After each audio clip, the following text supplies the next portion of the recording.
strategies, tactics to meet each of these. So these 6 targets, I just want to talk briefly about each of them. The first is creating financial tools that will help us to unlock significant dollars beyond those that come through our annual member agency fees. And so how do we create the structure to unlock significant public dollars and then leverage those dollars to unlock private dollars or other philanthropic dollars to help us move towards working towards the things you see here below. So the next 3 areas, facilitate, incentivize, and acquire, are all related to the building and acquiring of housing units in the Truckee-Tahoe region. How do we facilitate development of housing units on publicly owned land? So our member agencies all own land. All of our public agencies own land. How can we help them to unlock those parcels for workforce housing development? How can we facilitate the developers that are willing to work with us to bring middle-income housing solutions to those parcels? How can we incentivize the development of housing for developers or business owners, private individuals in the region? So how do you actually create incentive programs to be able to do that? The acquisition of 24 units of existing housing stock. So again, this is 5-year plan. The acquisition of existing units so that we're not losing them to outside individuals and investors. The expansion to serve more than our employees. So right now we're really focused on serving about 100 employees per year. How do we double that and expand that to serve more of the community? My computer's about to die, so I'm going to keep talking while I'm trying to find a plug for this thing. And then finally, really increasing the way in which we show up in the advocacy space. So how do we lean into what's happening, with Mountain Housing Council and Sierra Business Council on all of the kind of state and federal advocacy that we can do for middle-income workforce housing solutions. Next slide, please. Okay, so as I mentioned, lots of goals, strategies, tactics to actually do this, right? Meet these lofty targets. So we have 5 goals to actually hit these targets. As I mentioned, the first is the innovative financial tools to support workforce housing solutions. This is the fund that Christina was talking about. The 501c3 Workforce Housing Fund, and there is a slide next that actually shows the structure of the fund, will serve the entire community in 3 different ways, which I'll share with you on the next slide. As I mentioned, the facilitation, acquisition of housing on publicly owned sites, on privately owned sites, and then acquisition of mostly multifamily housing. The expansion of our housing programs to serve more of the regional workforce, and again, influencing state housing legislation that is specific to middle income. So each of these have some objectives that you see below here in regards to how we're actually going to meet those and what our goals are that are tied to those targets. I'm moving through this really quickly, but happy to have the conversation offline and really dig into some of these pieces with anybody that's interested. Next slide, please. And then finally, to me, this is the most important slide and the easiest to understand around where we're going as an organization. As I mentioned, expanding to serve more of the community, expanding to develop new financial tools to actually help us to really have a significant impact. And so this is the new funding and organizational model that the board has approved. What you see at the top is really our existing structure, right? The Workforce Housing Agency. What you see below are the financial tools we're creating to actually support the existing structure and allow us to expand and have a larger impact. So the graphic on the top is the Workforce Housing Agency will continue to administer and run operations. We'll continue to administer programs and services for our employees and the greater workforce. We'll be facilitating development and acquisition, raising and administering the funds that come through the 2 new models below, and then really focused again on that state advocacy. So the financial pieces on the bottom. So we have the Workforce Housing Fund that I've introduced, the 501c3. And to start, it's going to be focused in 3 areas that you see below.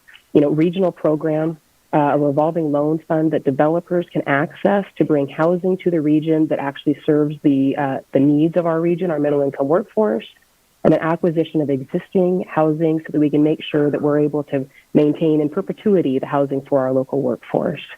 So this will come from public and private dollars. We have about $10 million in soft commitment for the 501c3 over the next 5 years.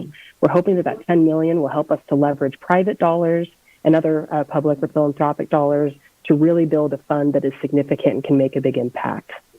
The Accelerator Fund on the bottom right is really our way of honoring our original founding mission of serving our 7 member agencies. We've got Supervisor Bullock in the background here saying hello to everybody. So the Accelerator Fund is allowing our member agencies to continue to focus on serving their employees. And what does that look like? It looks like, the hospital just launched a down payment assistance program, and so the funds kind of flow through there. The airport may be interested in acquiring housing that their employees have first kind of right of refusal or first access to. And so what you're seeing here is kind of the way that dollars flow, but it also shows this increased capacity that we are creating. And I believe that is it. That is my quick 5 to 7 minute intro on what we're doing, and would be honored to have the conversation with you all about what this really means for the community and how you all can participate. Emily, do you want to talk next steps real fast? Yes, that'd be great. And then finally, kind of where are we now? Where are we going? So we are working to build this structure out over the next 6 months. Our goal and really my deadline is to have the 501c3 application submitted before end of fiscal year. So over the next 5 months or so, we are meeting with you all, meeting with stakeholders and talking about this model and really making sure that the model is sound and correct and it actually fits the needs of our community, our employees, et cetera. Going back to my board and unlocking funding to actually build this new structure. So we do have a reserve fund that I can utilize, or we can utilize, to actually start to bring in the consultants, the capacity to make sure that we are building the sound structure to be able to take action on all of this. Form a committee to create the housing fund on step 4, a committee to create the housing fund. So we want to make sure that we have both members of my board, but also community members that really are experts in this space to help us create the correct structure of the new workforce housing fund. Finally, engaging consultants and partners to develop that revolving loan fund and acquisition component that is a part of the fund.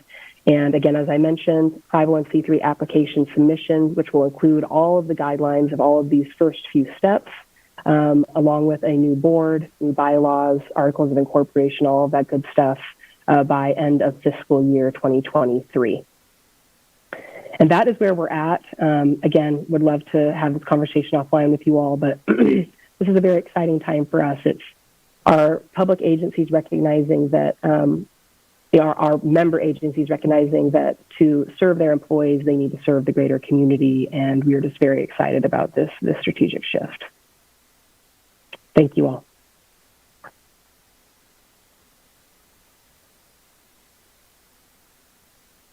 Erin, would you like to tell us how we got here? Hi, great. Thank you. Hi, everyone. I'm setting my timer so I don't go too long here. So my name is Erin Casey, and I'm a consultant with the North Lake Tahoe Resort Association. I've been working really closely with Stacy and Emily to really look at how we take the concept of the housing hub to the next level. And so I wanted to share with you kind of where we're at today, the concept itself, and sort of how we got here, what steps we took. And so the first piece I'd like to mention is up at the top here. We really looked at, we being myself, meeting with Stacy, the Resort Association, there was interest in really trying to address, like many of us have, our housing needs in the community. And what can we do? What can the Resort Association do with its new role in housing to support regional efforts? And so we sat down, had a conversation, looked at the Regional Housing Implementation Plan, which really contemplates a housing organization in our region, kind of a one-stop shop, if you will, that would provide a number of services in our community to make housing a reality. So we took a look at that and asked ourselves, how can we support the RHIP and support this housing hub concept? We also really looked at what was happening in our region at the time. So we talked with Emily about the status of the Workforce Housing Agency and some of the work that she was doing, where the Mountain Housing Council was and the Community Foundation. And what we did is we created a matrix to really try and understand the landscape, because it has been evolving since the RHIP was created.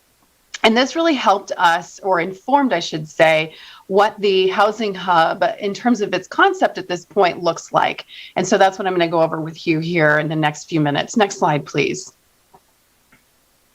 So just to give you a little bit of information on the housing gap analysis that we completed, we looked at the RHIP, we being Resort Association, Community Foundation, and Emily, and we also considered the evolving role of the Workforce Housing Agency, all of which you just heard.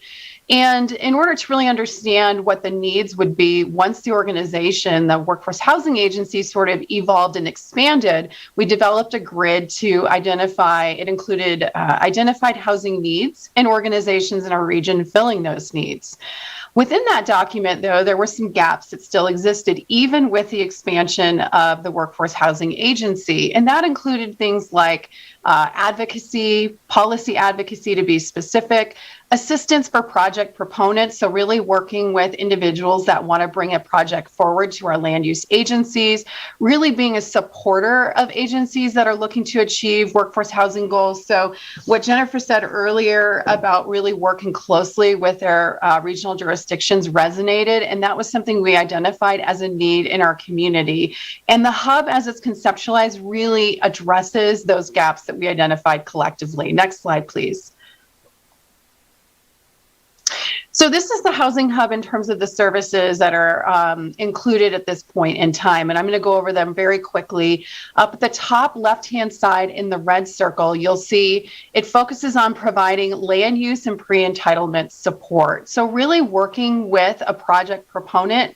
This could be, and we're thinking more in terms of somebody that is looking a small to middle-sized developer or a property owner who wants to put an accessory dwelling unit on their property and they don't know how to do that. So the Hello ADU program actually is something that we'd really like to explore as a program of the hub in the future, but really think that this could facilitate an easier and more streamlined process for the individual looking to develop a project and our agencies that are working with that person. So when Jennifer mentioned earlier that strong feedback loop between individuals, project proponents, the housing hub, the jurisdiction, that is something that we envision for the hub as well.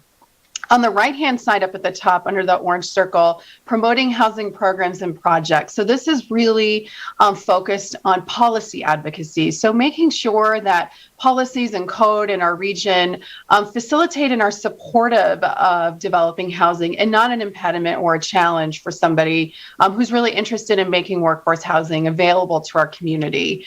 Identify, educate, and inform. This is really sharing resources with project proponents, making sure they're aware of incentives, making sure they're aware of things from revolving loans to other incentives that our land use agencies provide, and then collaborate and convene. So our region, we really work collectively together to solve our issues and to bring really important projects to light. And we don't think that the hub is any different. The hub will definitely be involved in part of that process and working with the Workforce Housing Agency, bringing different groups together to have conversations around housing. We think this is an important component of what the hub would do. Next slide, please. So this is just a draft mission statement to give you an idea of what the hub would be focused on. So really facilitating a viable path to workforce housing development by removing barriers and informing land use policy. And we hope, and our theory of change is that this will result in additional housing units, but also really promoting innovative workforce housing programs in our community to support economic sustainability and community vitality. So this will likely evolve over time, but this is just a snapshot to give you a sense for how the organization, what its goals are and what its area of focus would be in our region. Next slide, please. This is the Housing Hub governance and engagement slide, and this really speaks to the different relationships that the organization would be eager to have and facilitate, as well as its governance as it's conceptualized at this point in time. So we're looking at a board of directors. So to be clear, this would be a separate organization, 501, likely C3 nonprofit organization with a board of up to 7 to 9 individuals. They would set policies, strategic planning, direction, et cetera, things you're accustomed to with a board. Representatives from organizations that are really focused on housing, as well as individuals with subject matter expertise in areas that will be important to this organization, from land use, to advocacy, to other areas focus. Then we've also included an advisory committee because we think that this organization is going to need a lot of expertise, and to build all of that into a board can be a little bit overwhelming. So really expanding that subject matter expertise into an advisory committee is something that we think is important. And so this group would advise the board, staff on policy, programming, and services. But most importantly to me is this orange circle, the engagement partners. And this is how, sort of we view the world with the hub. This includes our land use agencies. This includes many of the organizations in our community, Mountain Area Preservation, the League, TRPA, many partners that have an interest in workforce housing, have different points of view on housing. And we see working with them in collaboration being a very important component of how the Housing Hub operates. And so that's what this slide is intended to reflect to all of you. Next slide, please. This is how the hub fits in with the Workforce Housing Agency to the left in the orange circle, and up top, the Community Foundation and Mountain Housing Council. So it really shows the differences between the organizations as well as the overlap. And you'll see there is some overlap between them, but for the most part, each have a very specific and unique niche when it comes to supporting workforce housing or advocating for it in our region.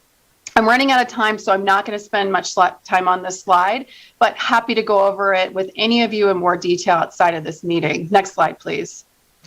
So the Resort Association, with its new role in workforce housing with the passage of the Tourism Business Improvement District, has expressed interest in incubating the Housing Hub. So again, this would be a separate nonprofit organization, but the Resort Association is willing at this point, or contemplating, getting this off the ground with other partners in our region. So what this means is the Resort Association is a funding partner to the Hub, just one of others.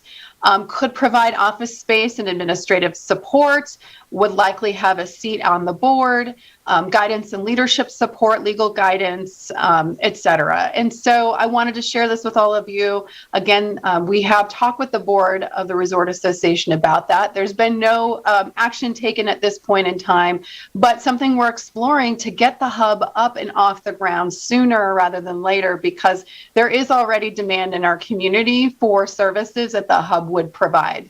Next slide, please. So these are our next steps for the hub. We're presenting to all of you today. And as has been mentioned, I'm very happy to share my contact information in the chat. Happy to meet. I have some meetings scheduled with some of you on this call to go into more detail. For those I haven't reached out to, happy to sit down with you and go over this and share with you the details. So we'll be doing that through January and February. We're eager to follow up with the Housing Hub, Mountain Housing, Tiger Team. That was my timer. I'm almost done. We've presented to this Tiger Team 2 times and would like to follow up with them once more. And then also meet with other funding partners that might have interest in supporting the organization. The Community Foundation has raised some funds for it. The Resort Association might be willing to support it, and we're eager to talk with others who might be willing to invest in the hub. And then follow up with the Resort Association Board for consideration of incubation in March of this year, followed by a launch of the organization, we hope in March or April of 2023. So we're moving quickly. We're very excited and really think that this is a great companion to the work that Emily is doing and all the work that Stacy has done with Mountain Housing Council, the Community Foundation over the years. And with that, I will go ahead and stop and hand it back to you, Christina. Thank you, Erin. Stacy, would you like to take it next?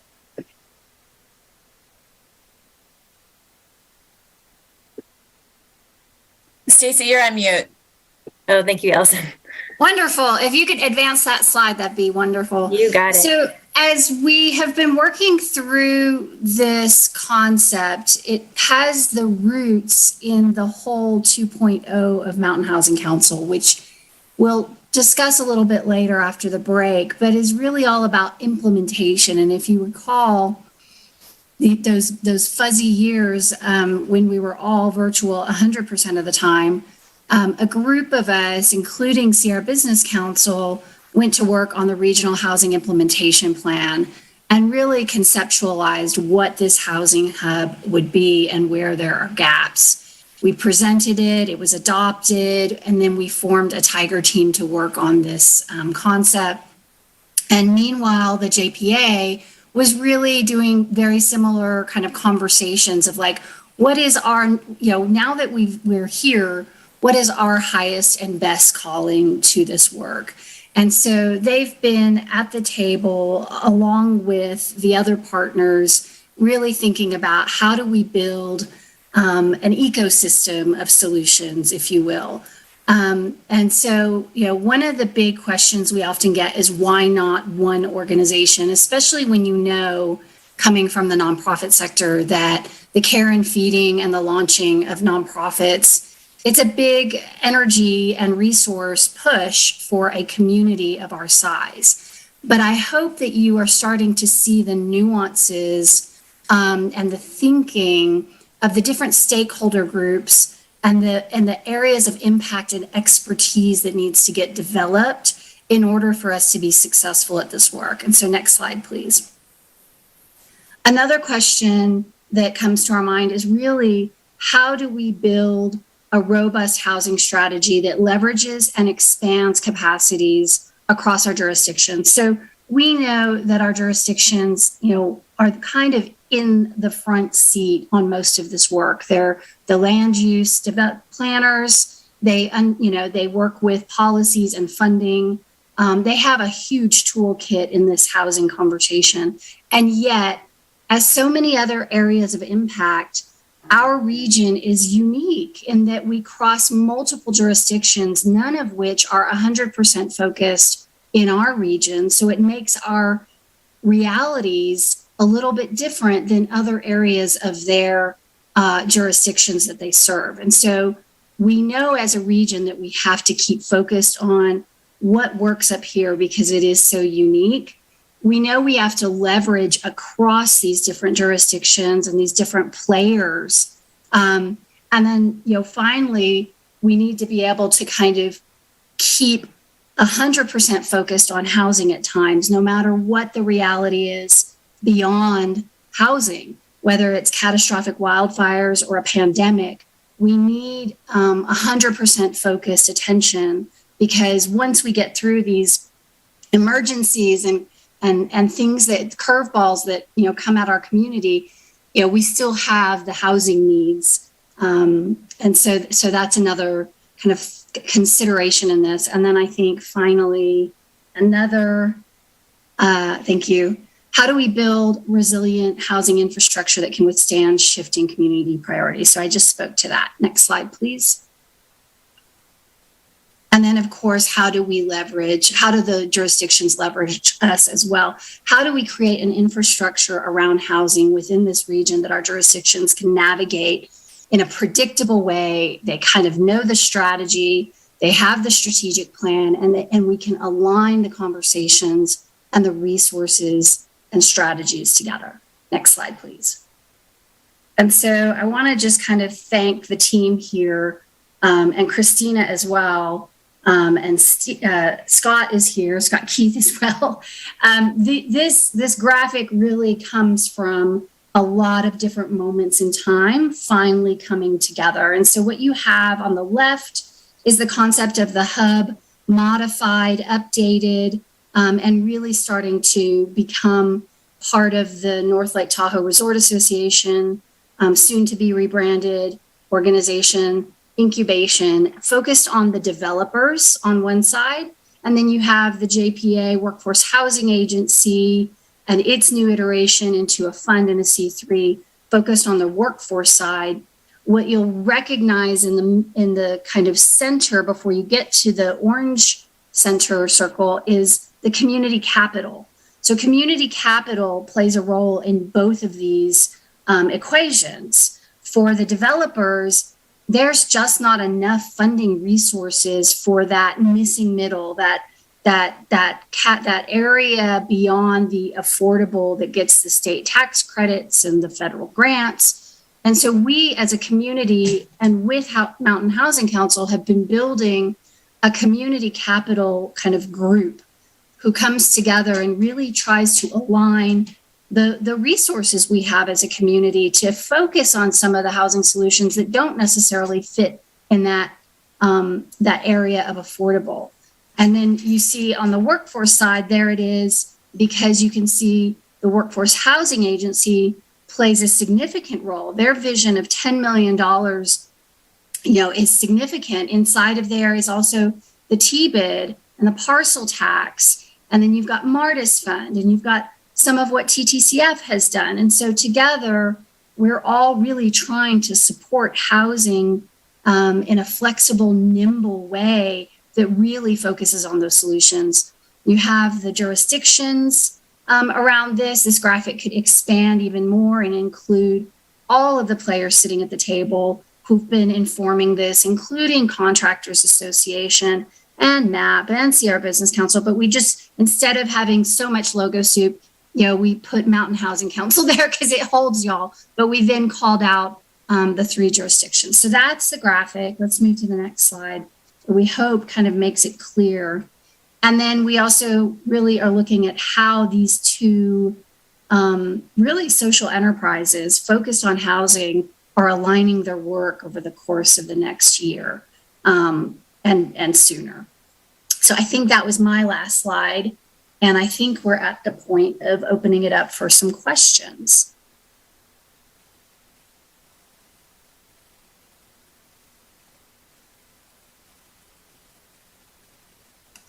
Or feedback. Or applause. We could all clap. Yay! I know. Lots of cool stuff. Yeah. But yeah, definitely would love to hear from any of our Tiger team members, anybody who's been slogging through this work with us for the last almost 6 years. I have a question. This is Fred Ilfeld. And my question is, you've outlined the Workforce Housing Agency and also the hub. And my question is, what happens to the Mountain Housing Council itself? Well, thank you, Mr. Ilfeld, one of our past board chairs. So I think that is the question, and we will explore that in this meeting after the break. We did some brainstorming at the last Mountain Housing Council meeting. We're going to take some feedback now. We're going to have some action items as well. And now is the time for us as TTCF, as well as this partnership, to think about what's next. Technically, our last meeting is coming up in April for this 3-year experience. So I think, Fred, that's really where we're at. But implementation was what this partnership wanted to see in the second 3-year commitment. And so this is really a moment where a lot of people with a lot of fingerprints are on this strategy, and it's getting delivered. And you're seeing the fruition of so many years of work. And so the future of Mountain Housing Council needed to kind of be put on the back burner a little bit. But there are some enduring pieces that we are beginning to see some gaps. So Fred, stay tuned on that, and I hope you'll weigh in. Stacey, it's Samir. But let's make a few comments. First of all, this is so exciting to see this coming together. As you say, over many, many years, many people have worked to create the concept, create the groundwork. I just want to particularly thank you, Stacey, Aaron, and Emily, the dynamic trio, as I'm now calling you 3, for taking the work that Mountain Housing Council and TTCF did, taking what Emily had been working on for some period of time and watching that organization evolve to be much more regionally focused. And then, the Resort Association came to the table here as part of our mandate under the T-bid, and part of what we promised to the community was to play a significant role in trying to facilitate and impact workforce housing. And it's just been so interesting and fun and exciting, particularly for these last 6 or 7 months, to work with you three and the groups that you brought together.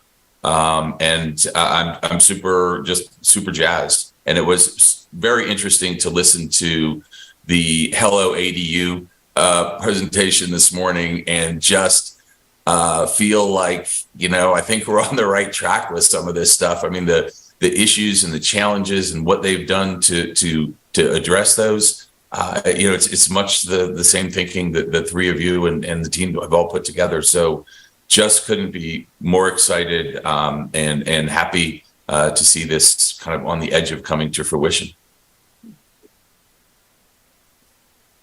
I thank you, Samir. You definitely brought a lot of energy and vision to the conversation.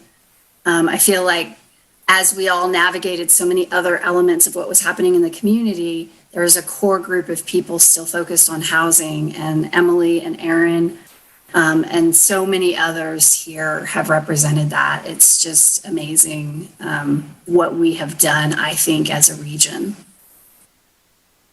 Okay, other questions and comments?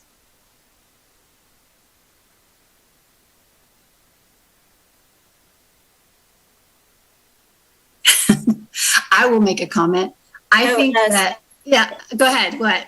Sean has his hand up. Perfect. Sean, come on. Thanks, Stacy. Thanks, Christina. I just wanted to say thank you, you guys. Been involved in this effort for quite some time, and coming from an agency over here on the other side of the hill, where the progress has been much more difficult and slower on actually seeing achievable housing realized. I'm happy to see that that the efforts that we've all put in have come to this point, and I'm really hopeful and excited about the structure that you guys have put together. I agree.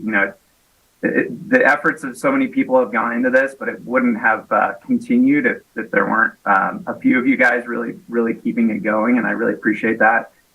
So I'm excited to keep involved in this and see where it goes. I really was vocal at the end of Mountain Housing Council 1.0 that we needed to figure out in 2.0 how we transitioned away from that. I think it was a very successful alliance of a lot of people, but it did need to move, I think, necessarily towards something that was more focused on action. And I'm glad to see the work that you guys have put into that, and I'm happy to participate and help in any way I can moving forward. So thank you. Tony. Thanks, Sean. Tony, do you want to make your comment? Yeah, just a quick shout out to some of the hard work that's been done around this from the teams that have been mentioned. Stacy, Aaron, Samir, yourself, you put in quite a bit of time on this, as well as Emily, and can't thank you all enough.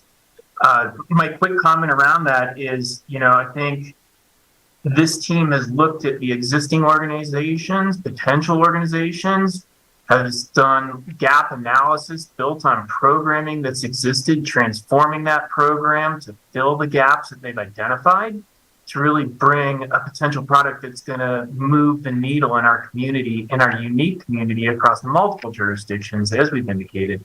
And I think it's just fantastic. And I'm grateful to be sitting at the table with that team and being able to have some visibility and input into it. And grateful to be moving forward with the hub. So thank you all again. Thanks, Tony. Amy, please make your comment. I want to acknowledge all the hard work of the partners at the table and for what is clearly maybe the most complex problem that's faced our community and continues to face our community. So kudos to all of you. And I am absolutely taking a victory lap for all of you inside, but I do have a question, a forward-facing question, which is, what are we looking at? I think the community, as this information is becoming public, is beginning to talk about these solutions and get excited about these solutions, at least from a funding partner side. what are we looking at in terms the next steps are clear, but what are we looking at in terms of timeline where we're really going to see these mechanisms, like funding mechanisms, operational? And I think that's principally it's a planning question in terms of how are we thinking about these resources concretely of, oh, this project is coming down the line, and the housing hub will be ready, or likely will be ready at this time to really consider being an investment partner in this project. I'll take the first stab and open it up to my colleagues, but a lot of this work is happening, right? It's not like we're waiting on it. TBID is moving forward. They've got committees. TTCF continues to do impact investing. The hub work with developers keeps getting done in a very clunky way, right? So I think that the work is happening. It's where we've seen things get jammed up in the system and where we want to be able to kind of deploy the resources in a more, smarter, more efficient way as a region. I think Emily might be able to speak more towards specific funds that she's kind of thinking about here or planning on. Yeah, excuse me, happy to. Hi. On the financial tools side, as I mentioned, the founding of the 501c3 is providing us a structure to actually be able to pursue those three things that live under it. But on the actual kind of capacity and asks timeline, it's going to our member agencies in the next 3 months and actually asking for the first kind of round of funding that meets that $10 million over 5 years. And the founding of the agency, occurring when we're submitting the application towards the end of this fiscal year, but also looking for a fiscal sponsor that allows us to start to operate more quickly before while we're waiting on that application to be approved. Additionally, we're not waiting on to actually start to move down this pathway, right? We're already working on expansion. I'm already meeting with business owners and other public agencies to have the conversation around what it looks like for us to be a partner to you with this new capacity. So I'd say we are already on that pathway, and as it relates to actually execution of financial tools, 6 months for us. Thank you both. Stacey, I might just add one thing to piggyback on what you said about kind of the work is already underway. I think a indication of how really, in some ways, just how challenged the development community is in trying to figure these things out. In the last 6 weeks, I've had 3 developers reach out to me and ask about the hub. So there's word in the community, and you're right. I mean, some of that work's already being done. I spent 2 hours with one of these guys yesterday, and I just think that there's a lot. I think we're already running, and we're not even up. So that's one of the reasons I'm so excited, is to have things to be able to talk to these folks some of them have been struggling for a while, and looking for help. So super exciting on that front.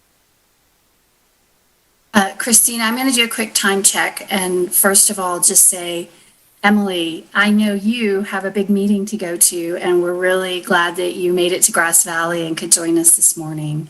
Yes, thank you. I am going to jump and go spread the good word of housing to the Nevada County Board of Supervisors. Before you leave, I'm wondering if everybody feels compelled. Can we just take a moment as a Mountain Housing Council and celebrate this? Can we all applaud emoji in some way and send Emily off to do her good work and acknowledge this milestone? Thank you. Thank you. All right. Good luck, bye, Emily. Everybody. Bye.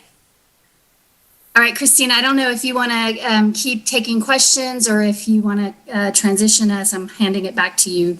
Yeah, so we're on time. Next we have scheduled is a break. I did see Claire's hand up, so maybe we just take Claire's comment question. We'll make that the last one. If there are more questions, again, feel free to put them in the chat and we'll address them later through email. Thank you, Christina. Quick question. Will the hub have a communications team in order to spread the word about this good progress, engage people who need support, and also activate advocates for it? Yes. Yeah, that's a great question. And what's nice, I would say, about partnering with a resort association is the resort association has, as part of its incubation process, could really help us there. They have a team of people that have expertise in this area. And so we would be partnering with them, or the hub would be looking to that expertise to help get the word out initially in the first couple of years. But absolutely, that's going to be really important to meeting all of our goals, not just working with those that need the help, but making sure we're working, again, with our land use agencies and other organizations and partners in the community, and making sure they know. So that feedback loop that Jennifer mentioned early in her presentation, to me, I was like, that's it. And we would need to have that same thing. And so the staffing and capacities that, to make that happen would be put in place, because that would be so essential to the success of the organization. Thank you. Yeah. Great. Well, another round of applause. Great work, everyone. And with that, we can take a break. So you can celebrate on your own with coffee, or this is the time to use the bathroom. And we will be back in 10 minutes, so 9:12.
I see some people turning their cameras back on. Thank you.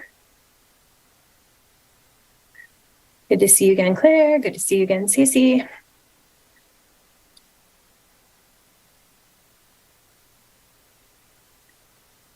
Okay, so for this next portion of our meeting, we're going to roll into Mountain Housing Council Working Group updates and council work. And so I'd like to start by talking about a refresh to our housing needs assessment.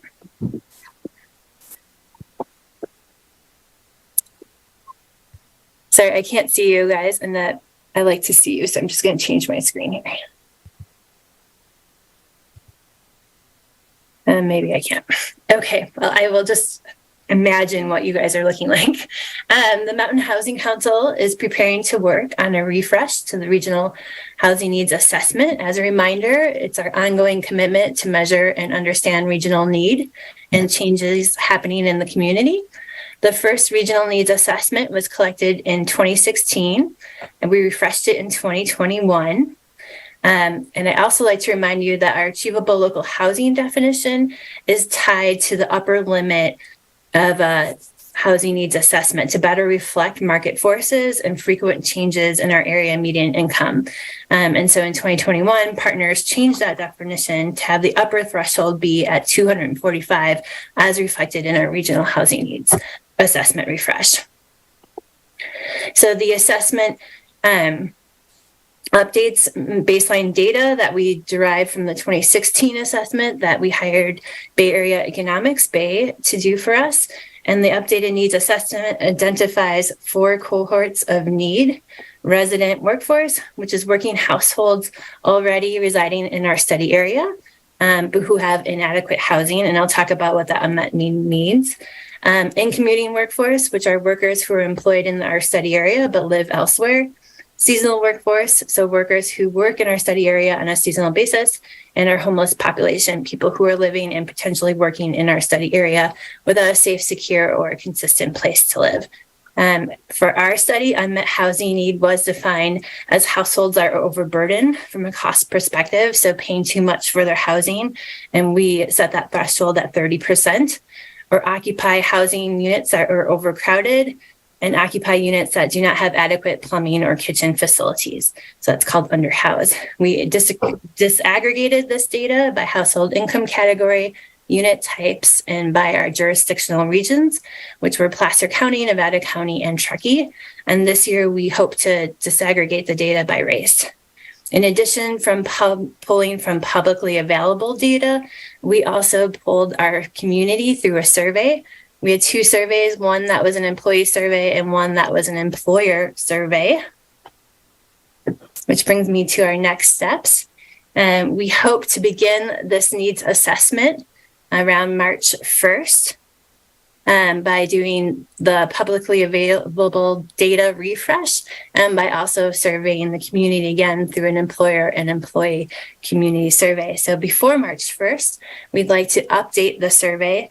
Our previous survey was a little bit long, but it was needed to answer some important questions about shifting community. So we wanted to find out, what was the impact of COVID on our community members, but it was also used to inform the data for the in-commuter cohort. So we'll be looking to change some of the questions. We hope to launch the survey again March 1st and keep it open for 4 to 6 weeks. So a deadline of April 15th with a final report soon after. So this brings me to what we need from you. So today, I'd like to ask you to consider helping us in 2 different ways. One, we're looking for people to participate on a tiger team. It'll be 2 meetings, one meeting beginning in February to really go through the survey, the questions with me, and to refine those questions and potentially streamline it a bit. And then another meeting to support outreach once we launch the survey. And then we're looking for all partners to, again, help us with outreach. Everyone here was really great last time of including our messaging in your social media, on your website, in your emails. And we are looking to all of you again to help push out the survey to community members. So if you are interested in joining the Tiger team, you can send me an email or you can indicate your interest in the chat box. And with that, I'd like to turn it over to Steve Frisch for our policy working group. Thanks, Update. Christina. Yeah. Appreciate it.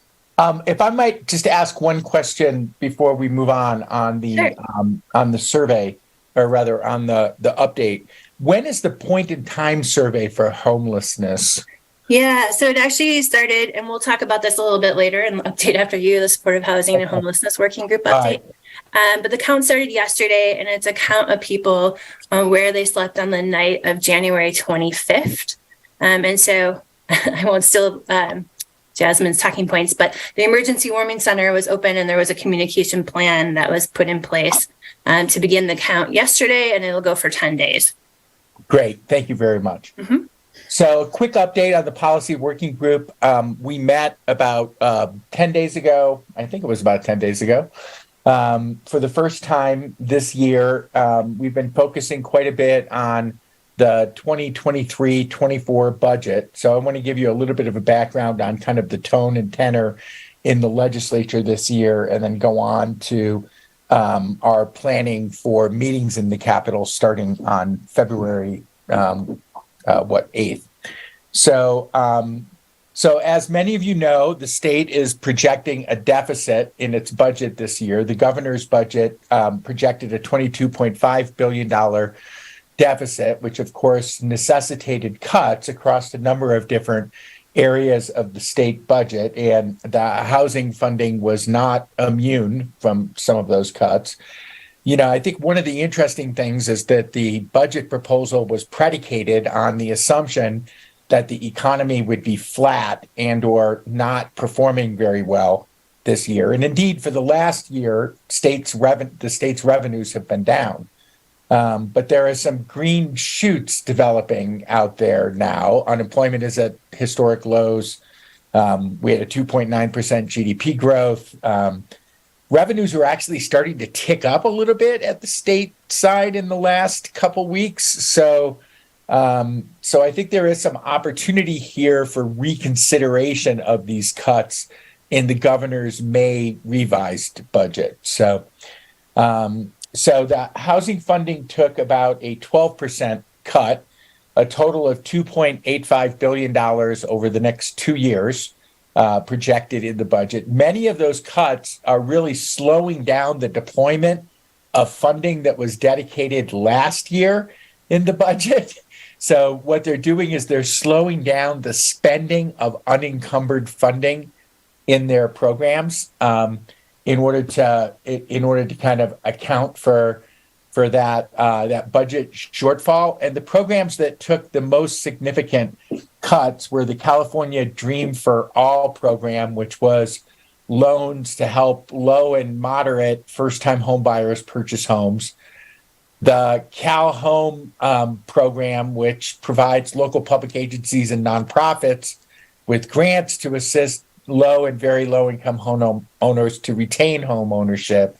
The ADU assistance program was zeroed out in the governor's proposed budget, so it lost $50 million in funding.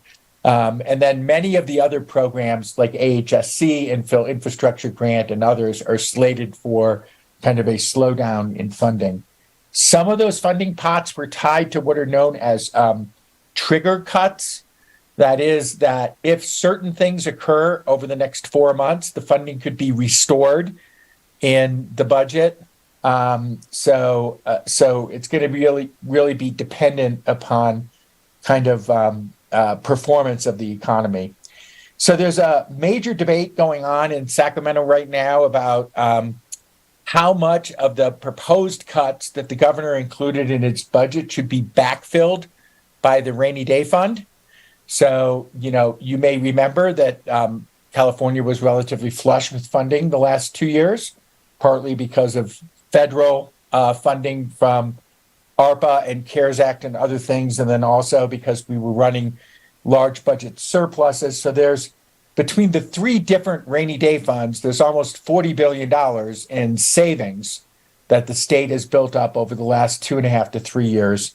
So there's a debate going on between the administration, the governor's office, about whether they should dip into that rainy day fund, who is not wanting to, and the legislature, who appears to have an appetite to dip into the rainy day fund, basically saying, this is a rainy day, so maybe we shouldn't be cutting services. So expect to see that playing out over the next 2 or 3 months.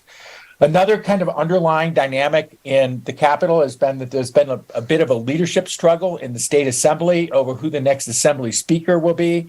Many of you know that Anthony Rendon, who's been the speaker for the last 6 years, is termed out. There was an agreement that Robert Rivas would take over as the assembly speaker.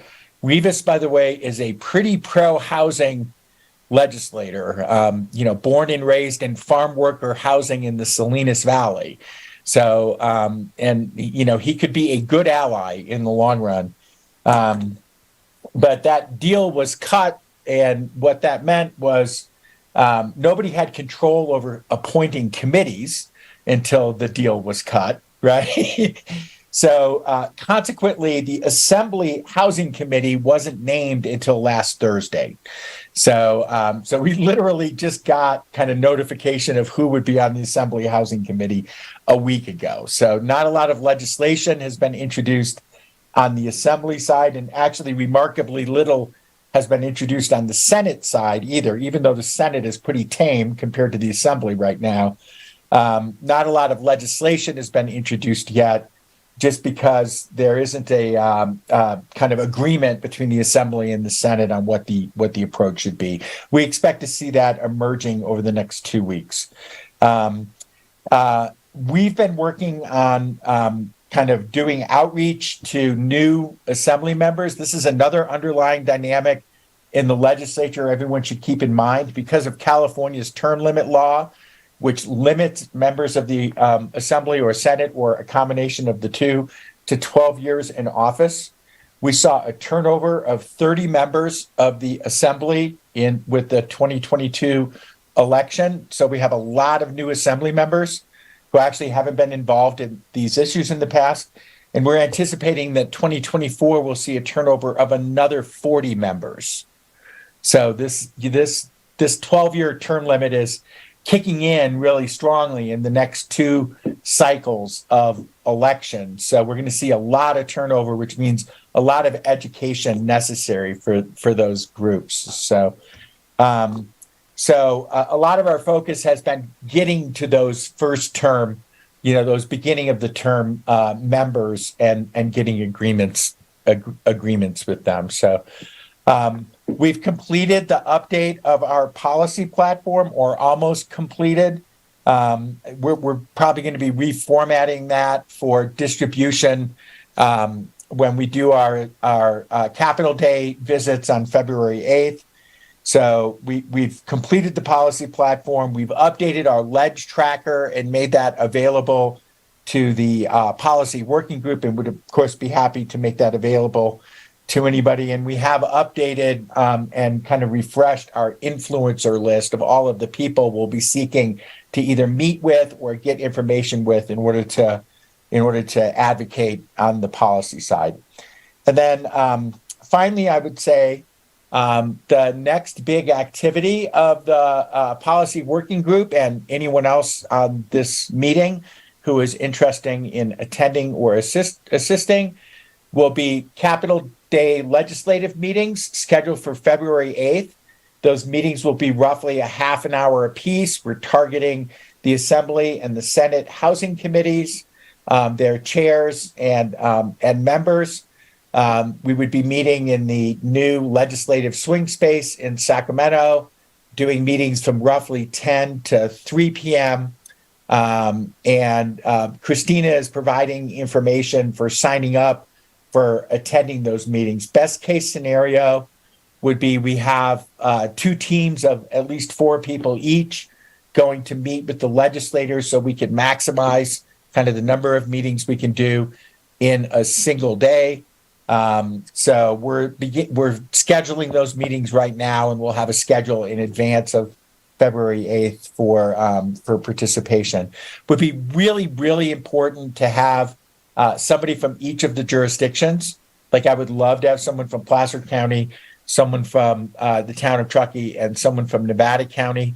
I know Nevada County is planning on participating. Jeff Thorsby told me yesterday at the Nevada County board meeting that he would be participating on behalf of Nevada County. So Christina, if he hasn't reached out to you, put him on the list.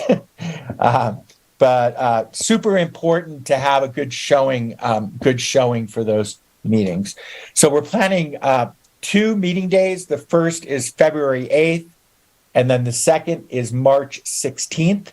So both of those dates will be available for people to sign up for. By March, I believe we'll have a pretty robust set of housing legislation that has been introduced by that point, and probably a clearer picture of who's winning this struggle over whether to dip into the rainy day fund or not.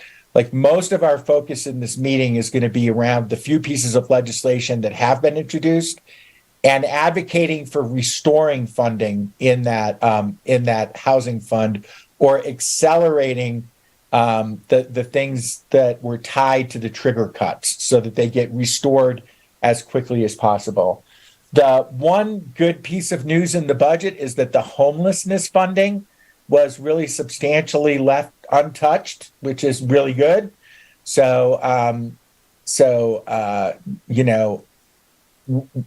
we stand to potentially lose a little of the ground we made last year, but not necessarily a lot of it. And if the economy picks up, I think restoring housing funding is clearly one of the top priorities of the legislature. Both Robert Rivas as the incoming Assembly Speaker and Tony Atkins as the Senate leader have said housing is a top priority.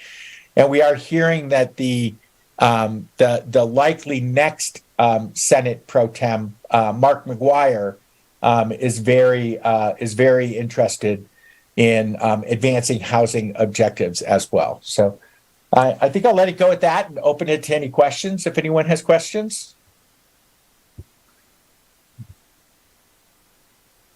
No? Okay, now I expect to see at least 8 of us in Sacramento on the 8th, okay? We're going to be reaching out to you. I want someone from the town of Truckee, someone from Placer County to be with us too. It's really important that the jurisdictions in particular speak up. So thanks. Stacy, do you want to make your comment? It's actually just getting a little bit more of a window from Steve, what it will be like in those 30-minute meetings. Will we have talking points? And what I think I'm hearing you saying is this particular showing up will be more about, let's make sure we get all the money allocated for housing. Then we get to kind of slice and dice and position specific legislation because it isn't there. But can you just bring that home a little more for me? Because I'm imagining what it'll be like and all the things going on up here that we're excited about and want to talk about. But then when we get down there, I think that the group is going to be super focused and help me understand what that's like. Yeah, so there will be talking points. We plan to do the executive summary from the Regional Housing Needs Assessment as a leave behind. We'll also have the policy platform as a leave behind. I think the talking points will be focused on 2 things. Well, 3. Number 1, who we are. Many people won't know, right? Number 2, all the good work that's going on in the Tahoe Truckee region, right? Like highlight the good work that's going on. This is a highly functional group that wants to solve the housing problem. And I think every legislator is looking for examples of that. And then number 3, here are the top public policy priorities. And that's probably going to look like a combination of some restoration of funding. And if there's relevant legislation that has been introduced by next week, the things that we would be likely to be supportive of, right?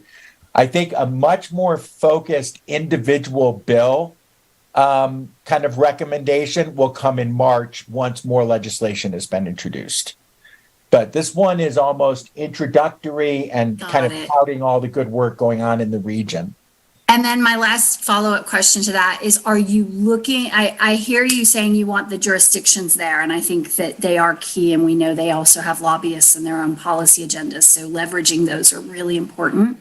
But are you looking for other Mountain Housing Council partners absolutely. who want this experience and want to just show up and say, you know, I'm a business owner, or I, you know, run a utility district, or I, you know, do you want more of us to be with you? Yes, the answer is yes. I think the combination of personal stories and jurisdictional commitment, really important, right? So if we get more than 8 to 10 people, that would be great. We can just have slightly larger teams or do 3 teams, right? I think one of the challenges is that, this is going to sound crazy, but many of the legislators are actually having a hard time even hiring staff at this point, you know? So many of these offices are still understaffed, you know? So they have like a fancy new office building with no one in it, which is a little bit scary, you know? So like, I really think like February 8th is introductory, March 16th is nail the policy side, right? So, any other comments or questions? Great, thank you. Thank you, Steve. Thank you for your leadership. So we are going to move on to another working group of the Mountain Housing Council, our Supportive Housing and Homelessness Working Group. And Kathy Foley from North Tahoe Truckee Homeless Services is going to start us off with telling us about current services, and then we'll turn it over to Jasmine Barreau, Tahoe Truckee Health and Human Services Manager, who will talk to us about the point in time count and a new advisory council. So Kathy, I'll share my screen and you can start when you're ready. Wonderful. Good morning, everybody. This working group has been meeting together for about 1.5 years now. And in our last meeting, we were looking at the ways that it's really helped advance the discussions around supportive housing and homelessness needs in our community, and how grateful we are for that. Currently, so next slide. So this is the group. Real quickly, that was the group that's been meeting together. So thank you, everybody, and everybody here who's weighed in on these issues. So currently, we are still in a position where we have a lease through June of 2023, and we have 5 programs that we are moving forward with that all support the mission that we have to provide those vital safety net services and end homelessness in this region, one person at a time. And as many on this have mentioned, you know, we live in a really unique community with multiple jurisdictions, and we're really trying to span that Placer County, Nevada County, town of Truckee, neighbors that are living unhoused or underhoused, as Christina explained that.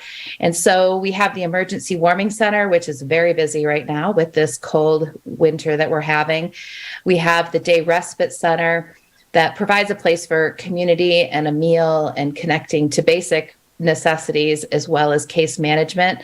Right now, that support is only available 12 hours a week, which is Tuesdays, Wednesdays, and Thursdays from 1 p.m. till 5 p.m. We have a team that does street outreach, which is meeting people where they're at, responding to connect with people through businesses and other partners that notice somebody who might need our support. And then the case management, which has been really the key to helping end homelessness. So case management to help people through the process of developing housing plans, to go through the process of gathering documentation, mailing address people can use to receive that documentation, programs that are available to help people with that down payment, that first month's rent, potentially the $400 deposit for utilities. And last year, we were able to house 44 individuals, which was 40 households, which is the ultimate focus of ending homelessness for this group of people. Next slide, please.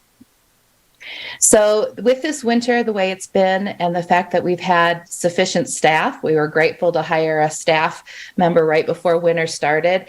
We've been able to really rise up to the needs to open for sure when we had those weather triggers of 15 degrees or less to the best of our ability, as well as really look at the other severe weather condition trigger to be when it's 20 degrees and less, when it's 25 and 30 degrees and it's rainy and windy for a couple of days. And so as of today, we've opened 42 nights.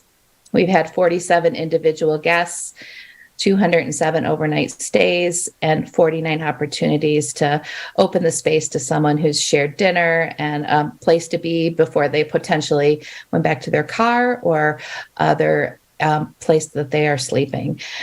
This puts us to where by the end of next week, this coming week, we're open Sunday through Thursday. I believe that's all been confirmed. And that'll put us at the 46 nights. So we will be at a point where we're open as many nights as we were the entire year last year. We are working to fill the gaps needed to continue on that path because we know how important it is to provide people that little bit of stability and sleep each night. Next slide, please.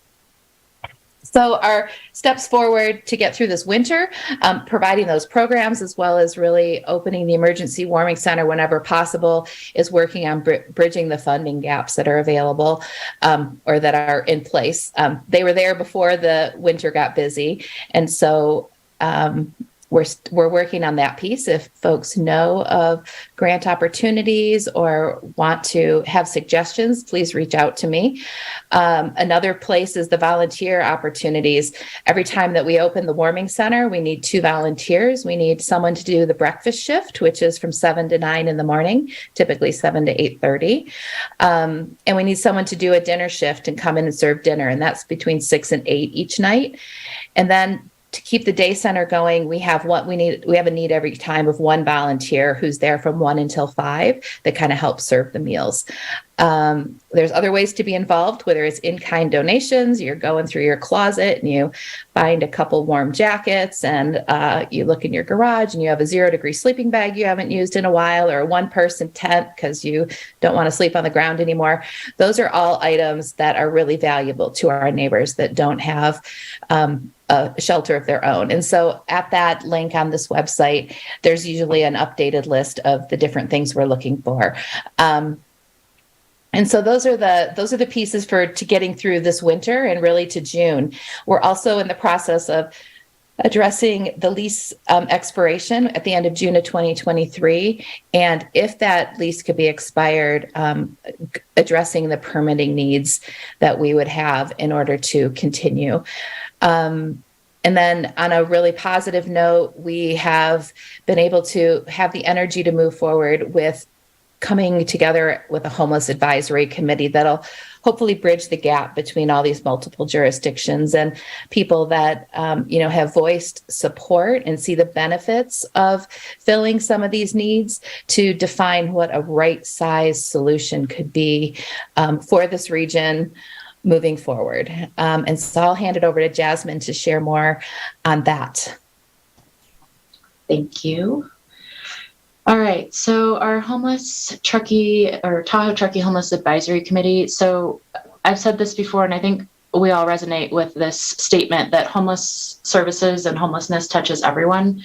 At one point, it was considered a government issue, and we really need to shift that focus of it's a community issue, and we have to come together as a community to find solutions, just as this group holds that dear to their heart with all the housing solutions. But we've facilitated several versions of homeless work groups in our region over the past several years, and we're really looking at refocusing our efforts to stand up an advisory council that is more strategic in our efforts to move forward with homeless services in our region. Our current Mountain Housing Council work group is missing many key stakeholders and jurisdictions, and so we often don't have the right people in the room to make a full consensus and decision on the direction we go in.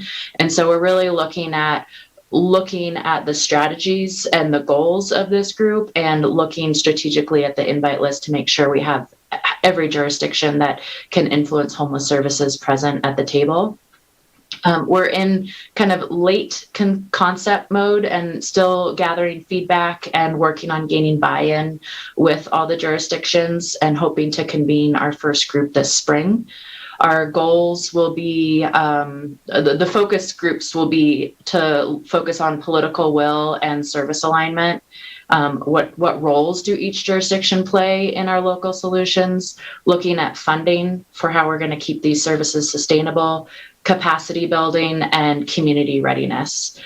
So more to come on that. And if you have any interest in participating, please reach out to me and we can talk further offline. And then I also wanted to give an update on the point in time count. So Christina introduced the topic. So it started yesterday. We have several efforts going on underway. So we have counting happening at the day center when they're open for their regular scheduled drop-in hours, at the emergency warming shelter, at Sierra Community House food distribution that's happening in Truckee and Kings Beach. And then North Tahoe Truckee Homeless Services also has a street outreach team that will be supporting count efforts.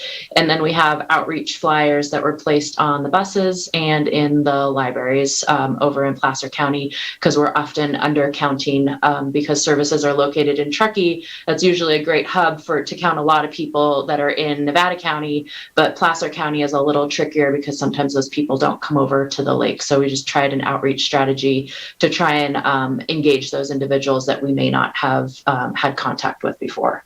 And so our count efforts will be completed by February 3rd, which is next Friday. We have 10 days from the day of the count to complete our efforts. So that's it. Thank you. Thank you, Jasmine. I'd like to open it up to any questions for either Kathy or Jasmine. I just want to say I'm glad we're always reminded of the entire housing bridge and to lift up those who are supporting, working hard, and thinking strategically about all of our neighbors who are below that 80% AMI line. This does touch everyone, and the direct services have been strong and supported by the community, but without the kind of political will and leveraged funding that will get us to that right size solution. So thank you, Kathy. Thank you, Jasmine, for your leadership. And I'm really happy about this new advisory board. Thank you, Claire. Well said.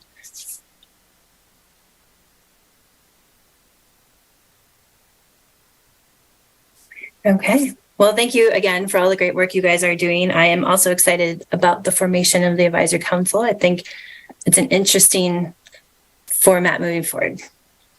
So we're going to spend about the next 20 minutes talking about what's next for MHC, as Fred had asked earlier when we opened up questions after the Housing Fund Housing Hub update. And so I will share my screen.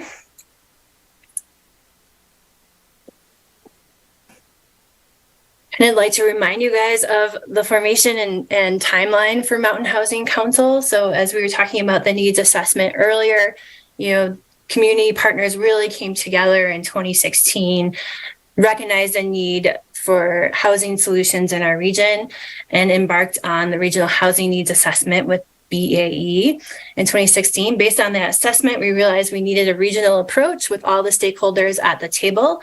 And so many of you, I think there were 29 partners in MHC 1.0, joined for 3 years, signed an agreement to work on these activities. So it was bringing together regional partners. Everyone had a seat at the table. And I really loved the visual of the placemat. That was a big part of MHC 1.0. And so there was that facilitation and that reporting, public outreach and education, statewide policy coordination, and support collaborations among partners. So we've kept all those pieces from MHC 1.0, but we really switched gears in MHC 2.0 to be implementation, as Sean said earlier. And so really when we launched MHC 2.0 in 2020, the focus was on a regional housing implementation plan, is what we ultimately ended up calling it, and accelerating funding through coordination and leverage. We started the Tiger team, the Funders Network. And so earlier, Claire, when you asked that question, if we're ready, that's another piece of the puzzle, is that we already have funders aligned and we're convening them together. And then the Housing Hub, which we just heard, is at a really exciting point and about to launch. And so looking at this landscape, we're kind of at this point now of what is next for the next iteration. And so, as mentioned earlier, we have the framework in place with the hub and the housing fund. As Jasmine just announced, there's going to be a homeless advisory council that will actually sit under potentially the county's leadership through the HERC board and COC funding.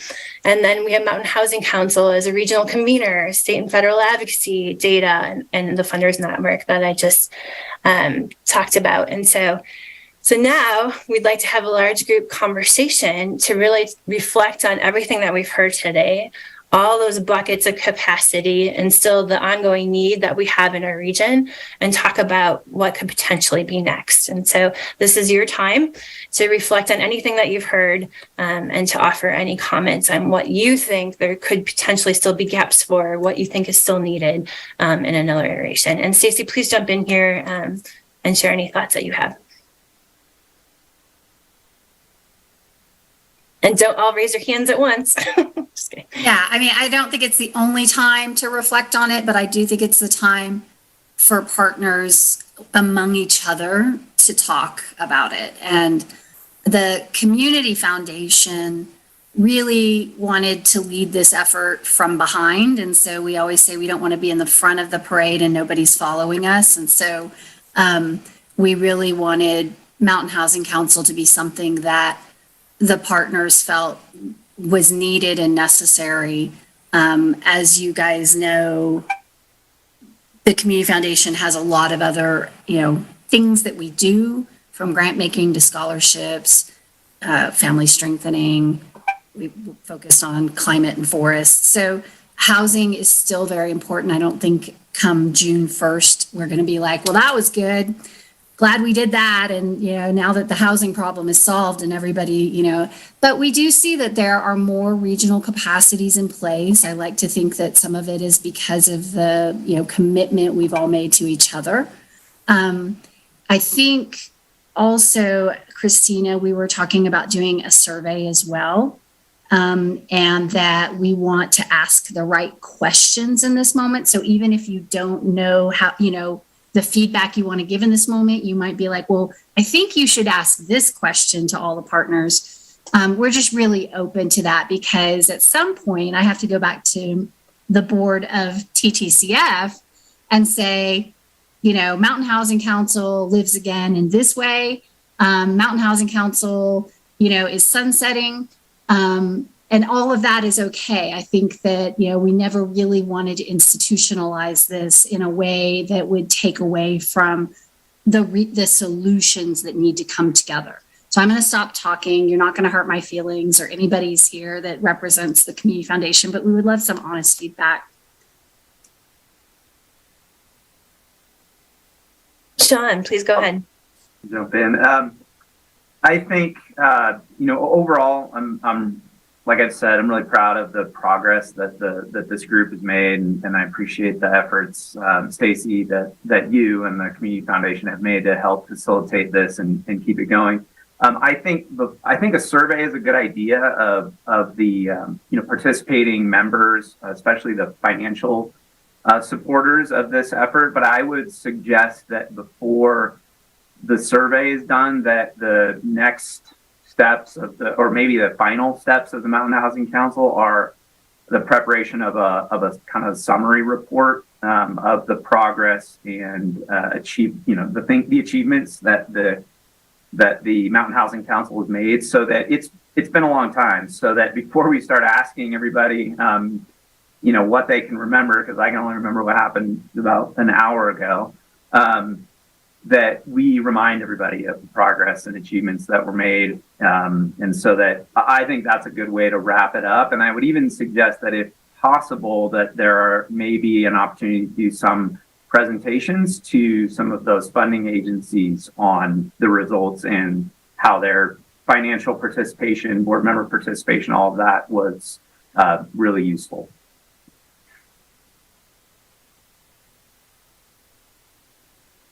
Thank you, Sean. I like that idea. And we've talked about doing a panel to wrap up lessons learned from Mountain Housing Council.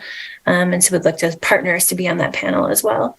Does anybody else have comments? Stacey, did you? Well, and just to also acknowledge, we do a twice a year report that has been summarized, and a lot of work goes into that every time for both the community partners and the financial partners. But I think what you're saying is, let's do almost like a higher level in the last 6 years, what has changed kind of recap. Yeah, thanks, Stacey. That's what that was. I was thinking something a bit simpler and just more straightforward and, the highlights. And so much has changed. We're in such a different place than we were 6 years ago.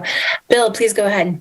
Everything I've heard today has been incredibly positive, and I just think of the evolution of everything over the last few years that I've been, haven't been here since the beginning of time, but anyway, just seems to me with the once the formation of the hub is completed and such, and then also the progress of a bunch of the other entity partners and such, and just how everything has evolved, I think the role of Mountain Housing Council has done its thing, and it's getting ready to unwind.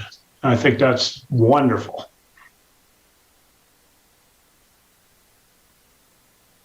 Thank you, Bill.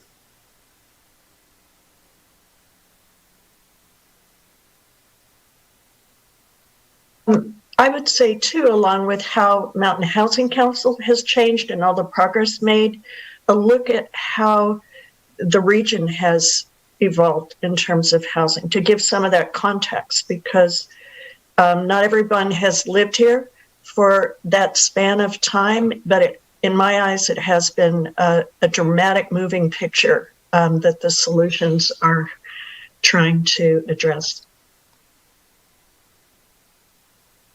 Thank you, Claire. Allison? Thanks, Christina. So I think like listening to the presentations earlier today and kind of the different graphics about the different roles, I still see a need for some kind of ongoing collaboration. And I think from my perspective, like the caution is like, so like specific programs come out of a collaboration, and then I think it's very easy for those programs to become siloed. And so then there's like a 501c3, like different organizations, like still rowing in the same direction. But if there's not a place to come together to ensure that they're rowing in the same direction, or to ask questions, or to talk about implementation, or just to provide some like a clearinghouse space for some conversations to take place, I think we kind of risk going back to having like siloed entities who are very passionate and doing really good work in the community, but not really knowing what else is happening. And for people who are kind of on the outside, like involved with housing, but maybe not it's their core mission, it's easy for people to, I think, unless there is a place to come together, to become disconnected to the broader work and the broader vision. So, whether it's Mountain Housing Council or another entity, I do think it's important to provide some kind of collaborative space for people to come together and ask questions and share updates and just talk about what's happening in the community, to really ensure that like ultimately we're all working together to help people get housed and stay in the community. Right. And that we're also working towards that common vision. Thank you. Thank you, Allison. That's a great point. That's something that we've talked about in our Housing Hub Tiger team, is still that need to have the regional oversight.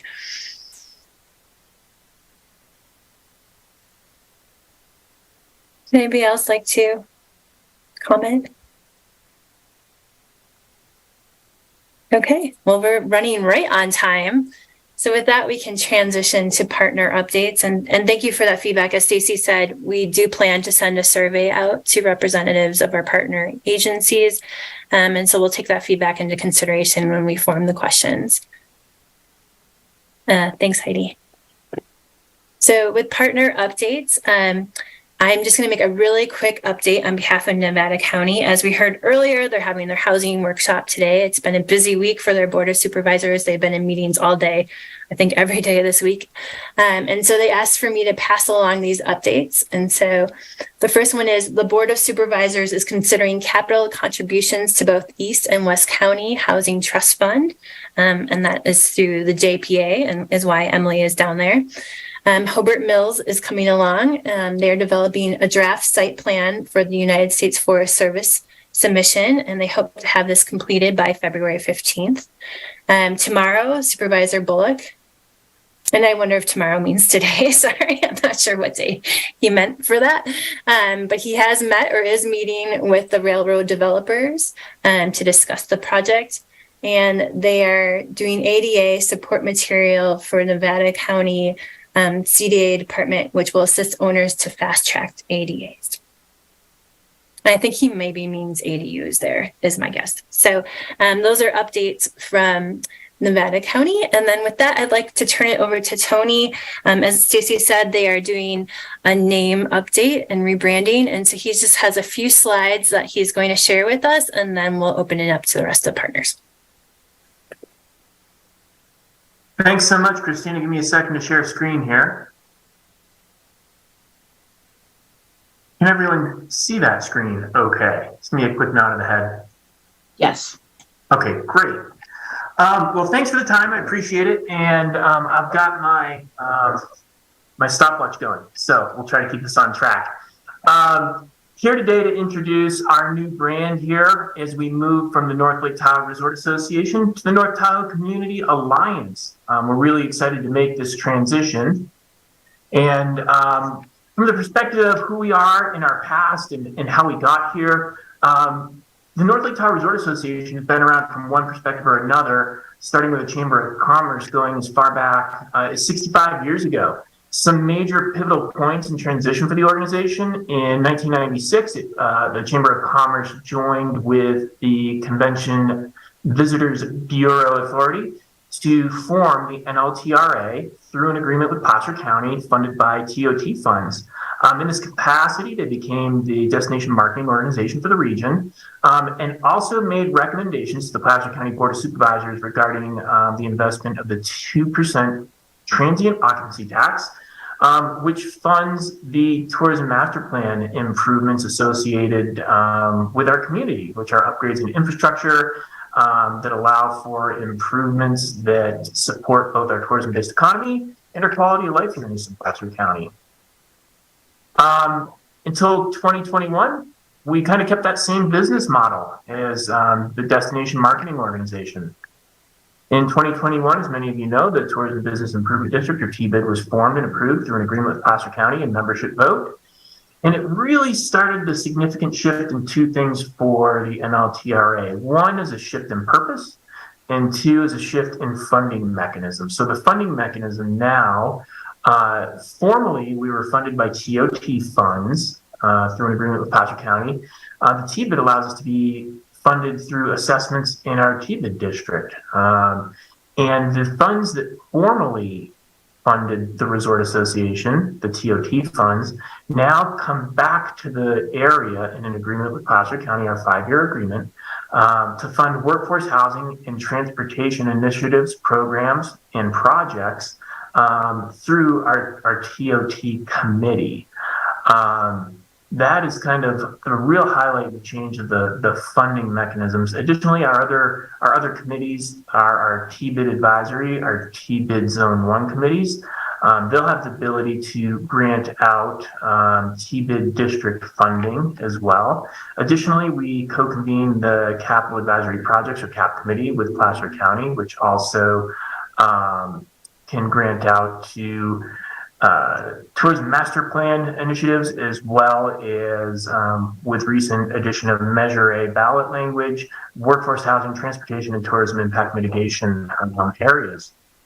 So from the purpose, we're really changing from a purely destination marketing organization to a destination management organization. We'll have the ability to maintain the responsibilities we've had around the marketing portion moving forward, and really concentrating messaging on stewardship as we reach out and talk to our visitors before they get here and while they're making their plans to come to our destination. And those communications consist of how they reduce impact while they're here and reduce footprint. So again, the NLTRA is moving to becoming the North Tahoe Community Alliance. We started that process back in June with our internal stakeholders and went through a process with both consultants to come up with a name as well as the brand. Our new vision or mission, is to promote and manage visitation and collaborate to achieve our 3 pillars, which are economic health, community vitality, and environmental stewardship to benefit our residents, our businesses, and our visitors.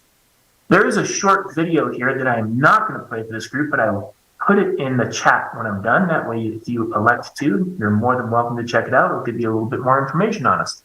So here's our wonderful new logo, the North Tahoe Community Alliance, and we'll go to a quick breakout of it.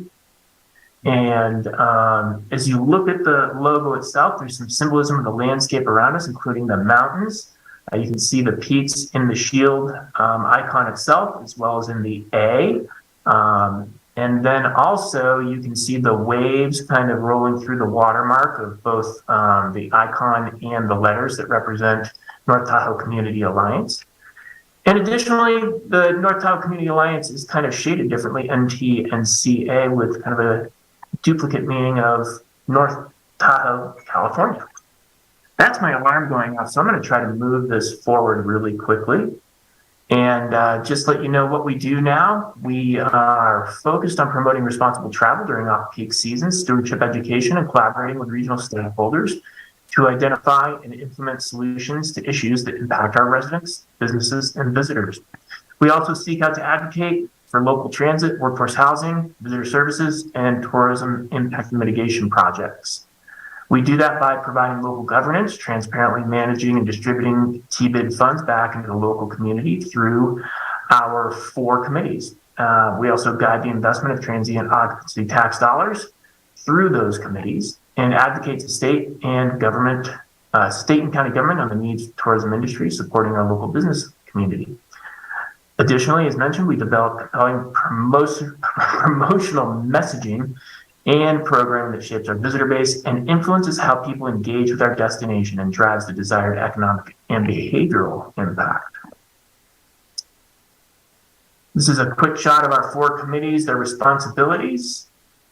And if you'd like to know more, you can check out our new website, NorthTahoeCommunityAlliance.com. We really look forward to partnering with many of the people around the table as we move forward in the evolution of this organization. And again, I will put the link to the video in the chat. And I'm happy to take any questions, Christina, if you have any time. Sure, go ahead. Does anybody have any questions for Tony? Beautiful logo. I really like it. Thank you. Mm-hmm. Okay, well, thank you. We'll be sure to update all our materials with your new name and your new website. And with that, we will open it up to partner updates. So if any of our partners have an update, please raise your hand using the feature on Zoom, or you can just raise your hand and I'll see it. Or you can feel free to take yourself off mute. So we'll start with Jessica from the chamber and then we'll move to Teresa. Thank you, Christina. Good morning. I just want to briefly let everyone know that in November, the Truckee Chamber of Commerce passed our first ever strategic plan. And through that, we have 3 new strategic pillars that we'll be working under, which are advocate for business, bolster economic prosperity, and cultivate community connection. I have a whole presentation on that, so if anyone's interested, I'm happy to go over that offline, but we're excited to be kind of moving into a new era of the Truckee Chamber and look forward to working more with all of you. Very exciting. Thanks, Jessica. Teresa and then John. Thanks, Christina. I'm Teresa Crimmins. I'm with Sierra Community House. And despite Christina's reminders, it wasn't until last night that I submitted our actual update for the website. So there will be some updated stats about dollars provided for workforce rental assistance and utility assistance and all that good stuff. But what I wanted to mention was just the point kind of, which will be at the bottom of my update, which is that we're very happy that we've been able to sustain the Family Advocate Housing Specialist position, that was started with capacity building dollars from the foundation, from Martis Fund, and from some others with some COVID relief funds. So we're sustaining that position. And then excitingly, we also have recently secured a California Office of Emergency Services grant for rapid rehousing for victims of domestic violence. So as part of that, there's definitely funds that are available for kind of longer term rental assistance as part of that. And for 2 new staff positions, including a housing coordinator position. I'm sorry, as soon as I start talking, my 4-year-old wants to start yelling at me. That's what's happening in the background here. But anyway, it includes capacity for 2 full-time positions. So just keep your eyes open for that. There's going to be a housing coordinator position that's going to work on policy and kind of community-wide advocacy for that population. Thanks. Thanks, Teresa. And Teresa, thanks for the reminder. I'll drop the link in the chat box, but council partners are encouraged to keep updates up, send their updates to me or submit them through the website so that the community knows all the great work that you're working on. So I'll drop the link in the chat box for anyone to review. John, go ahead. Hi, I'm John Hester from TRPA, and I got 3 quick items. One is our working group is meeting April 21st, where we're going to bring some information on changing height, density, and coverage code requirements. The idea is to hopefully make housing more affordable, deed restricted and non-deed restricted. Hope we can get those to the governing board at TRPA this summer. Second item is the Achievable update. We are looking at adding a local employment component to our definition to work. It kind of aligns with what Placer County is doing. And also the updated MHC definition. We thank MHC for continuing to make those changes and update, and we're trying to stay aligned with that. And then the last thing is accessory dwelling units. Hello ADU program sounds really cool.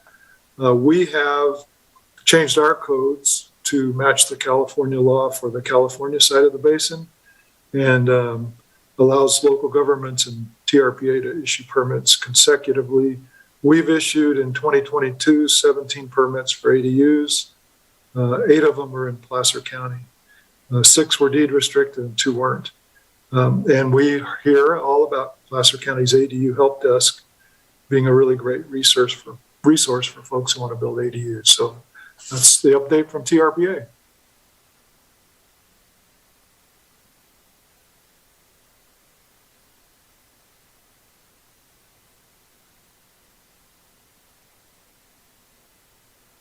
Oh, maybe I was on mute. Sorry. Was I? Thanks, John. That was a great update. It's a good segue to Emily in Placer County. Go ahead, Emily. Thank you. Emily Setzer, Principal Planner with Placer County, managing housing for East Placer. So we are moving forward with our Tahoe Basin Area Plan amendments. Those amendments focus on the economic vitality of the town centers and ways to make housing easier to build, particularly by allowing multifamily achievable deed restricted housing to be allowed by right, no use permit. So we are moving forward, planning a public workshop in March. We're still finalizing the date and location, so we'll send out communications on that, working on an environmental review, and then we hope that hearings should resume in spring, summer timeframe. We have to go between Placer County and TRPA. For our workforce housing preservation program, Crystal Jacobson will be bringing that item to our board on February 14th for more funding, really focusing on kind of relaunching more funding and marketing for that program in preparation of the spring, summer real estate market. We are closing on our 3rd purchase right now. I was going to give ADU updates, but I'll keep those real short since John sort of covered those for me. Thanks, John. We've had overall for East Placer, we've had 20 permit applications in 2022 with our ADU Resource Center, and 19 of those appointments have been in East, and 19 more appointments in East Placer for other sites. So that's exciting. And then our Lease to Locals program is still working really well. It launched in August. We've had 267 leads. We've housed 40 people and awarded grants on 17 properties. So I'll conclude there. Thanks. Thank you, Emily. Lynn, and then Yumi. Hi, everyone. My name is Lynn Baumgartner. I'm the housing analyst at the town of Truckee. A couple updates on our housing programs. We launched the Truckee Home Access Program, a deed restriction purchase program, in November of 2022. And this week we closed on our first house in that program. So we're very excited about that. And we also have another one under contract already. So we're excited that that program launched to such a quick start. And last week, our council approved changes to the program guidelines that will allow THAP, Truckee Home Access Program funding, to be layered with Martis Fund dollars pending approval by Martis Fund board, which will hopefully happen pretty soon. So we're excited about that as well, to open the for sale market to even more of our local workforce.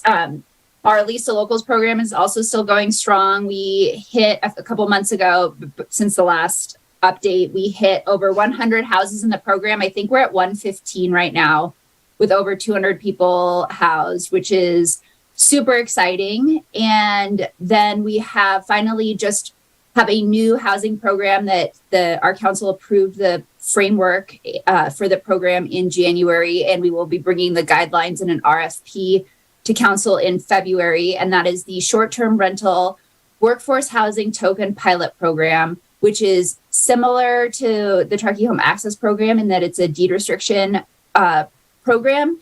But instead of paying cash for a deed restriction, we are trading short-term rental certificates for workforce housing deed restrictions. And as for the pilot program, those will be rentals, a 15-year rental deed restriction. And we'll have more details on that in February, and we'll and probably the second council meeting in February, but we'll have more details then. Thank you, Lynn. Yumi? Lynn has all of our housing programs. I just wanted to quickly tack on that the town has been working for many years, for a few years, on the general plan update, and we're actually planning on and hoping to go to planning commission in March for their review and recommendation to our council, who will then review the general plan in April, we're hoping, and that will ultimately lead to some action items that will lead to housing programs, more housing programs, hopefully, and then looking at potentially a Truckee-specific density bonus workforce housing overlay program in the town. That's all I have. Great. Thank you, Yumi.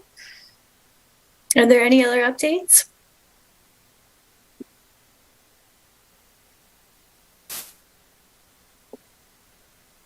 Okay. Well, we flew through that today. We are much more ahead of time on our agenda. So the next part of our agenda is public comment. I'm just going to pull up the protocol. Any member of the public can make comment, and we ask that you keep your comments to 2 minutes. And so at this time, I'd like to ask if there's any member of the public who'd like to make a comment.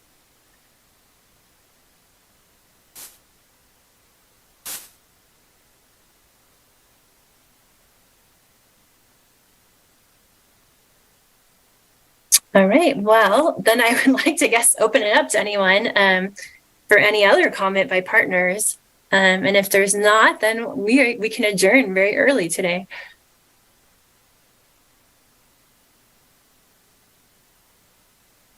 Okay, well, thank you all again for all the great work.